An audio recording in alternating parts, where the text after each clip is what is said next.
Goeiedag, good day, fellow South Africans and citizens of the world. And this is a shout out to Prince Machela of the Sowetan Times, who wrote a very incisive and interesting perspective on what is happening in South Africa right now. And he says, in the midst of the political confusion that has gripped our country, many people are wondering if we have come to the end of South Africa. The answer is simple. The thing called an end does not exist, not in relation to a country. South Africa will be there long after Jacob Zuma is gone. What Zuma has done to make us come to the realization that ours is just another African country, not some exceptional country on the southern tip of the African continent. During the presidency of Nelson Mandela and Thabo Mbeki, some among us used to believe that the black people of South Africa are better than those of other African countries. We must all thank Zuma for revealing our true African character, that the idea of rule of law is not part of who we are, and that constitutionalism is a concept far ahead of us as a people.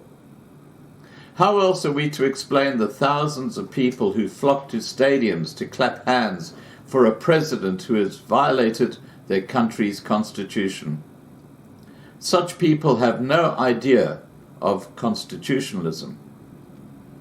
Now that we have reclaimed our place as another African country, we must reflect on and come to terms with our real character and imagine what our future portends. In a typical African country, ordinary people don't expect much of politicians because people get tired of repeated empty promises. Go no further than Ramaphosa. In a typical African country, people have no illusions about the unity of morality and governance. People know that those who have power have it for themselves and their friends and their families. Go no further than the ANC. The idea that the state is an instrument for people's development is a Western concept and has been copied by pockets of Asian countries. Africans and their leaders don't like to copy from the West. They're happy to remain African and do things the African way. The African way is rule by kings, chiefs and indunas in a setting of unwritten rules. Is there anyone who has seen a book of African customary laws? The idea that a commoner can raise questions about public money spent on the residence of a king is not African.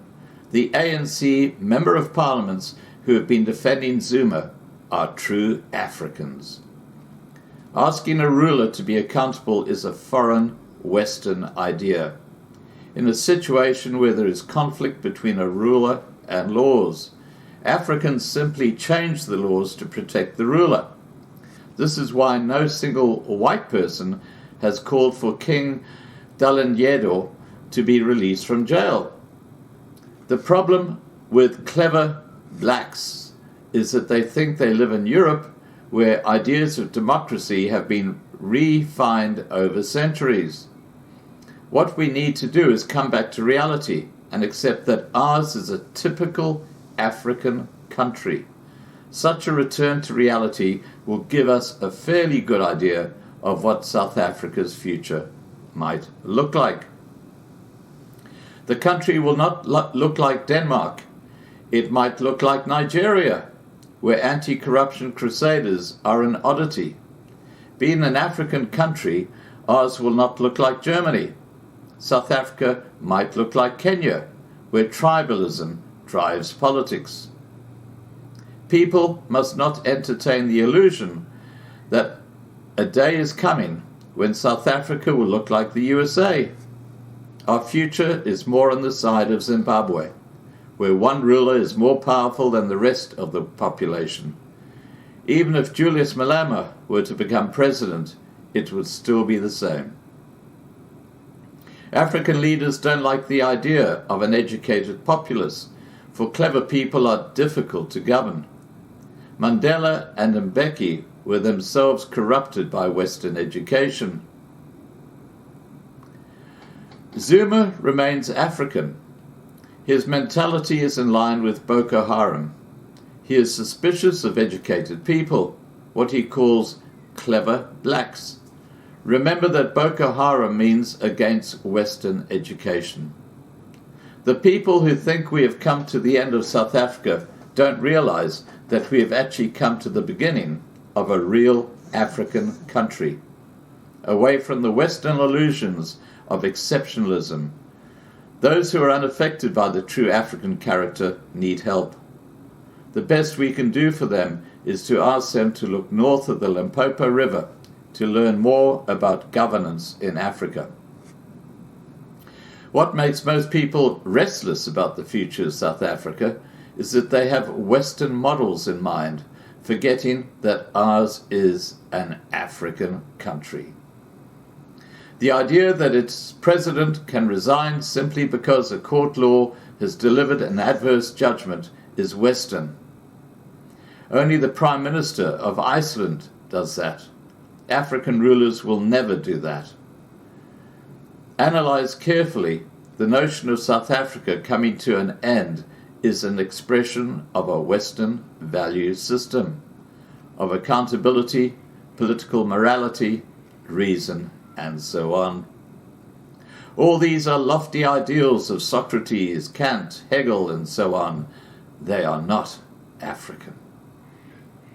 All of us must thank Jacob Zuma for introducing us to the real African Republic of South Africa, not some outpost of European values, and may I add, not a colonial outpost either. Please remember to subscribe to Loving Life on YouTube to be kept informed. Please register on our new platform, lovinglifetv.com, where we're transitioning, to be kept informed. Please like this video, please share this video, and above all, please stay safe. Bye for now.